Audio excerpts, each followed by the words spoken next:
Story number 2, The Church on Hemlock Hill.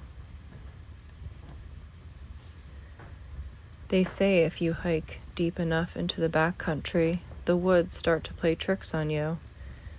Trails twist in ways they shouldn't, landmarks vanish, and sometimes you end up in a place that isn't supposed to exist anymore. That's what happened to a hiker named David Collins one cold October weekend up in the Green Mountains. He wasn't a beginner, not by a long shot, but no one ever is truly ready for Hemlock Hill. David started early, camera around his neck, planning to catch the autumn colors before the rain moved in. The map said the trail looped back toward town, 15 miles tops. But around mid-afternoon the fog came, fast, thick as smoke. When it cleared, the trail markers were gone. No paint, no path, just trees stretching in every direction. By the time dusk fell, his phone battery was dying and his compass spun uselessly in circles. He was lost. Then, through the fog, he saw it, a white wooden church leaning at the edge of a clearing. The paint was almost gone, and the roof sagged like it was tired of standing.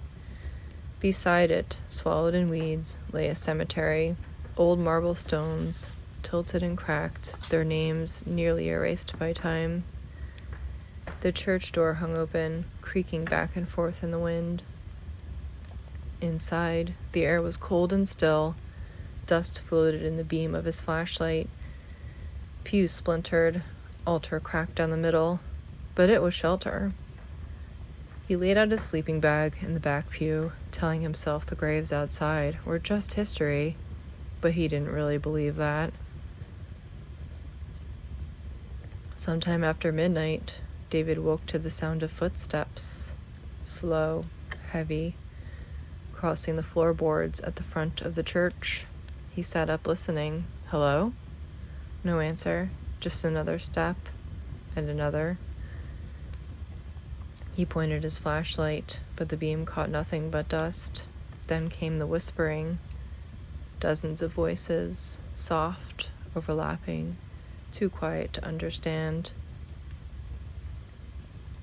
The air grew freezing cold. His breath turned to mist. He told himself it was wind. He pulled the sleeping bag over his head, but he couldn't shake the feeling that someone was standing just outside the circle of light, watching. Around 3 a.m., the fog outside grew so thick it pressed against the windows like smoke, and then the bell rang. Once, twice, again, and again. The sound shook the walls, it echoed through his bones, but when it stopped, the silence that followed was even worse. He aimed his flashlight toward the door and froze. Wet footprints, 3 sets, leading from the doorway straight from his sleeping bag. They stopped right beside him. He whispered, "Who's there?"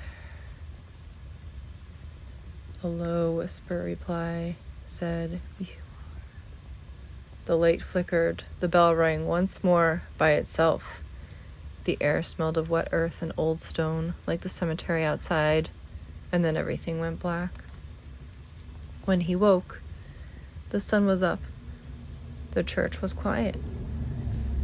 He packed fast, eager to leave, but when he stepped outside, something felt wrong. The cemetery was there, but the bell tower was empty. The bell was gone. He walked toward the gate. Most of the gravestones were unreadable, but one caught his eye, newer, cleaner than the rest. It read, David M. Collins, 1979 to 2014. His flashlight slipped from his hand. When he looked back toward the church, it was gone. The clearing was empty, just trees and fog and silence. Weeks later, hikers found his car still parked at the trailhead. They searched for days, no trace. But even now, on foggy nights in those hills, people say they hear a church bell rising faintly through the trees, only 3 times. And if you follow the sound, you might find a small white church standing alone in a clearing. The door will be open, the air will be cold, and if you step inside, you'll see a man sitting in the back pew, his backpack beside him, a dim flashlight in his hand, waiting for morning.